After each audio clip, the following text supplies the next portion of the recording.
Alright, so in this pattern, we want to find what the next number in our following series will be. And in order to do so, we need to find our pattern through our transitions. Now, as you can tell, the first three terms in our series are all fractions with the numerator of 7. And only our denominators are decreasing very rapidly. And therefore, we can tell that there is probably a division being placed on the denominators. And in order to find out what this number we're dividing by, it might be simpler to work backwards, to go from our last two terms and work backwards towards the first two. All right, so moving from 7/8 to 7, we are multiplying by 8. And how do we know this? Because we need to get rid of this denominator. Now, in order to get rid of this denominator, we can either divide the denominator by 8 or multiply the whole fraction by 8.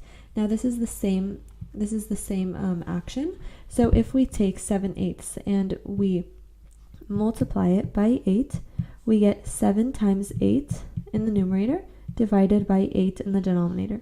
And these two terms cancel out, and we are only left with 7. And so let's try to apply this into our previous terms. So if we have 7 divided by 64 and we multiply it by 8, we have 7 times 8 divided by 64. Now, when we simplify this, we can simplify this 8 and 64 because 8 goes into 64 8 times, and we are left with 7/8. And that is the next number in our following series. And therefore, our pattern of multiplying by 8 seems to be pretty consistent, and you can also place this relationship of the multiplying by 8 in the previous two numbers. And so now in order to continue this pattern, we are going to multiply 7 by 8, and we are going to get 56, which is the next number in our series and corresponds with answer C.